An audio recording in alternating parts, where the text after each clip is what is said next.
हमसे एक प्रश्न हुआ अभी थोड़े दिन की बात है, 10-15 दिन हो गए।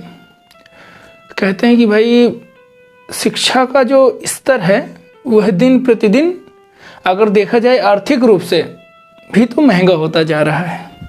ठीक, और ये प्रश्न हमसे जिन्होंने किया, जिन महोदय ने, वो एक वाहन परिचालक हैं, आपका गवर्नमेंट वाहन परिचालक। एक प्रश्न से वही क्वेश्चन एक ही दिन में 2 लोगों ने किया। पहला प्रश्न एक परिचालक महोदय ने किया कि शिक्षा बढ़ती जा रही है और टीचर्स बिल्कुल ही नहीं पढ़ाते हैं। एक ऑटो वाले भाई साहब, उन्होंने भी यही प्रश्न किया कि शिक्षा बढ़ती जा रही है, टीचर्स बिल्कुल नहीं पढ़ाते हैं। अच्छा, अब वैसे ही समस्या है ये कि कह दिया जाए कि बिना टिकट के यात्री को उसके गंतव्य स्थान तक पहुंचाना, और उससे भी बड़ी बात, आप गलत हैं, अगर किसी ने उनसे गलती से टिकट मांग लिया तो ईगो हर्ट हो जाता है।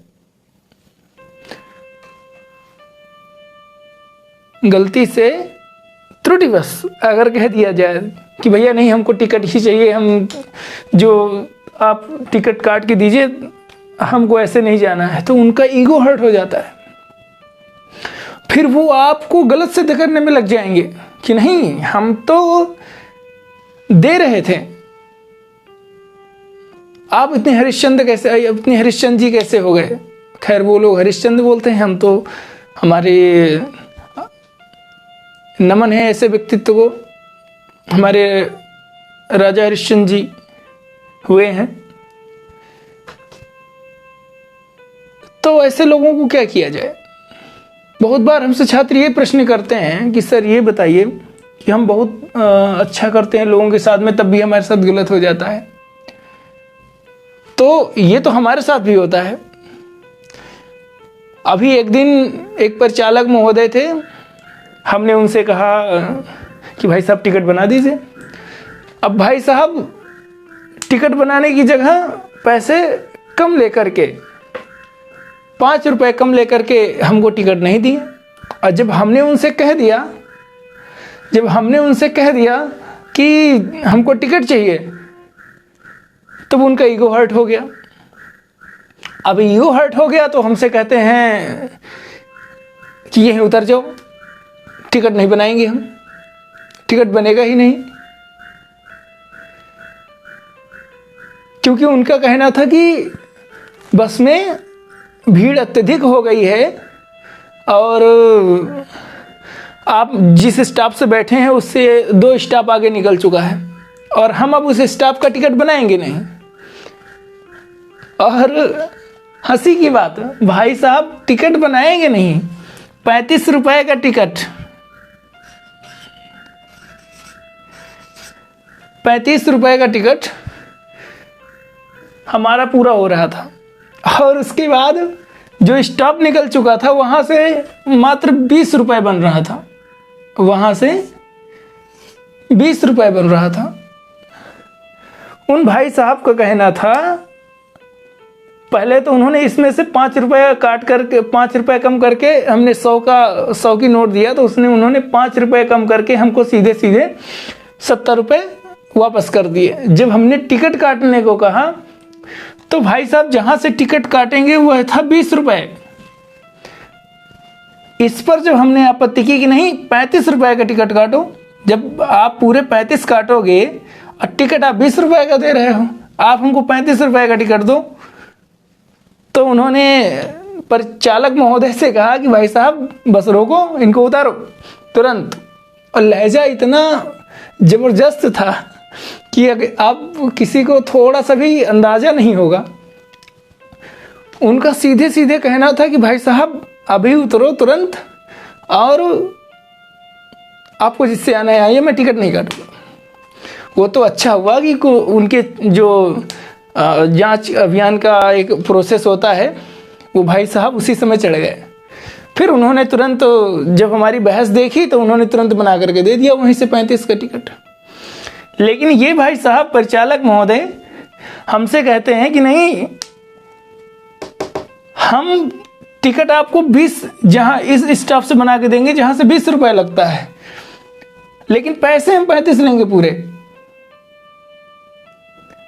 और उसके पहले क्या कर रहे थे, उसके पहले वो अगर हम कुछ नहीं बोलते तो वो चुपचाप हमको 70 रुपए दे दिए थे, हम भी रख लेते। लेकिन हमने सिर्फ उनसे ये कह दिया कि भाई आप 70 रुपए ले लिए हैं, अब 35 रुपए का आपका टिकट है, आप हमको टिकट बना के दीजिए। हमको नहीं चाहिए, हमको भाई टिकट से डलना है। तो उनको बुरा लग गया। अब वो कहेंगे कि नहीं, हमको जो है, हम तो भाई 20 रुपए का ही टिकट बना के देंगे और पैसा पूरे लेंगे 35, और इसी बात के लिए हमको उतार रहे हैं। आप सोचिए, तो जब ये प्रश्न उठता है शिक्षकों के ऊपर, तो सभी जितने ये प्रोफेशन हैं, जितने लोग कार्य करते हैं अपनी जगह जगह पर, वो पहले ये देखें कि हम कितने कर्तव्यनिष्ठ हैं, उसके बाद शिक्षकों पर प्रश्न उठाएं। जितने प्रतिशत ये लोग भ्रष्ट हैं, उतने ही प्रतिशत शिक्षक भी भ्रष्ट मिलेंगे। अगर 100 में से 20% वो कह दें कि सभी परिचालक ऐसे थोड़े होते हैं, तो फिर सभी शिक्षक ऐसे नहीं होते हैं। ऑटो में कभी भी आप आइए, किसी भी एक जगह की बात नहीं कह रहे हैं, बहुत जगह पर ऐसा होता है। जब परीक्षा का कोई केंद्र बने या कोई ऐसा विशेष त्योहार हो, लोग बाहर से वहां पर आए, या कोई ऐसा वहां का कोई इवेंट हो उस शहर में या कहीं भी हो, 10 की जगह 15, 15 की जगह 25, जो जैसा जिससे सेटअप किया ले लिए। यहां ये इनकी अपने द्वारा की गई ये गलतियां नहीं दिखती हैं, अपने द्वारा किए गए अनुचित कार्य नहीं दिखते हैं, लेकिन प्रश्न उठा देंगे तुरंत कि नहीं, हमारे बच्चों को तो पढ़ाया नहीं जाता है। भाई साहब, पहले आप तो देखो कि आप क्या कर रहे हैं।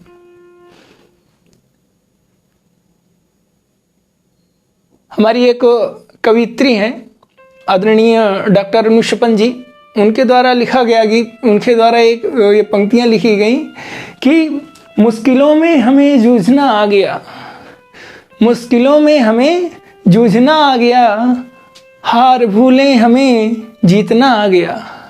मुश्किलों में हमें जूझना आ गया, हार भूले हैं हम जीतना आ गया। पार जाने को जी चाहता ही नहीं, पार जाने को जी चाहता ही नहीं, शुक्र है कि हमें तैरना आ गया। उन्होंने लिखा हुआ है शुक्र है कि हमें डूबना आ गया। दोनों के अर्थ अलग अलग है, इसका विश्लेषण करेंगे तो दोनों पंक्ति का अर्थ निकलेगा और इसमें काफी देर तक चर्चा की जा सकती है। तो शुक्र है हमें डूबना आ गया। तो सेम थिंग लाइक दैट, उसी तरह है कि हम गलत करते हैं, हम सही करते हैं लोगों के साथ। अगर हम अब ये कह दें कि हम तो भाई हम प्रयास करते हैं कभी किसी के साथ गलत न हो, लग बाई चांस भूल बस कोई गलती हो जाए, भूल बस कोई त्रुटि हो जाए, वह बात अलग है। लेकिन जानबूझ करके करना यह तो बिल्कुल निंदनीय है। तो वही प्रश्न है कि अब हम अगर ये कह दें कि हम तो सबके साथ करते हैं, वो हमारे साथ ऐसा क्यों किए, उसके बाद काफी बहस हो गई उनसे, परिचालक महोदय से। बहस इस लेवल की कि कोई दूसरा अगर उस तरह का व्यक्ति होता तो लड़ाई झगड़े हो जाते बड़े बड़े। और दूसरी बात, हमारे इसे तभी भाषा शैली जो है आपकी ना, वो इसीलिए इतनी सुदृढ़ होनी चाहिए। भाषा शैली अच्छी नहीं होगी तो जहां कभी साल में एक बार किसी से बहस होनी होगी, आपका हर महीने प्रतिदिन होनी शुरू हो जाएगी बहस लोगों से। जैसे कहते हैं आलोचना करना, ठीक है, आलोचना करनी चाहिए, बिल्कुल आलोचना करनी चाहिए, और ऐसी आलोचना करनी चाहिए कि सामने वाला व्यक्ति अपने आप में बदलाव करने की सोच ले। आपकी आलोचना सुन करके। अब आलोचना, एक शब्द हम प्रयोग कर रहे हैं, आलोचना।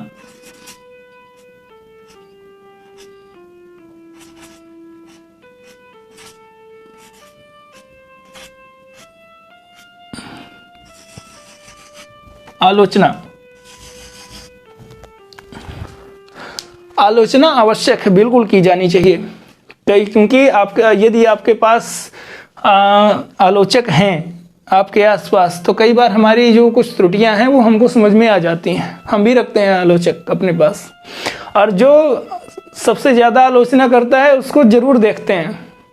कई बार यह भी पता चलता है कि सामने वाला व्यक्ति किस प्रकार की आलोचना कर रहा है, क्या वह सच में से उसका जो दिशा है वो सही है आलोचना करने की, या मनमानी तरीके से भी कर रहा है। तो इससे समझ बढ़ती है अपनी। तो हाँ, भाषा शैली का आलोचना में काफ़ी दोनों का आपस में संबंध है, भाषा शैली का आलोचना के साथ में। अब जो आलोचना है, जैसे कह दिया जाए कि कोई मान लीजिए किसी बात में बहस हो जाती है, एक जैसे आपस में व्यवहार के तरीके में ले लिया जाए, तो कई बार आपस में जब बहस हो जाती है लोगों की, तो लोग बोलते हैं कि एक भाषा शैली है कि आप जो कह रहे हैं वह गलत है और आप अपने पिताजी से जाकर के पूछिएगा। आप जो कह रहे हैं वह गलत है, आप अपने पिताजी से जाकर के पूछिएगा। खड़ी भाषा, दरअसल खड़ी भाषा का इतना महत्व है कि आप कहीं भी जाएंगे तो खड़ी भाषा यदि आप प्रयोग करेंगे तो सामने वाला व्यक्ति थोड़ा सा भी विचलित नहीं होगा, कभी भी नहीं हो सकता है, क्योंकि खड़ी भाषा में इतनी सरलता है। हाँ, आप दूसरी भाषा प्रयोग करिए, आप खड़ी भाषा में एक शब्द प्रयोग कर दीजिए कि आप जो कर रहे हैं वो गलत है, और अपने आप जाकर के अपने बाप से पूछ लीजिएगा। अब बाप शब्द जब प्रयोग कर दिया ना आपने, यह गलत हो गया। गांव की भाषा में तो बड़ा अजीब ही बोलते हैं इसको कि अपने बाप से पूछ लेना जाके, जो आप कर रहे हैं ना ये गलत है, उसके बाद आप जाकर के हमसे मिलिएगा। तो अब इसी जगह अगर आप शब्द प्रयोग करेंगे अपने पिताजी से जाके पूछ लेना, तो हो सकता है उसको इतनी बुरा बात जो है ना सीधे चोट ना करे। लेकिन अगर आपने शब्द प्रयोग कर दिया बाप, वह गलत हो जाएगा। इसीलिए हमें भाषा शैली का ख्याल करना आवश्यक हो जाता है, और यह सब प्रयुक्त होता है हमारे आदर्श जीवन में। यह मुख्य केंद्र है, इसी के अंतर्गत सब पूरा कार्य करता है।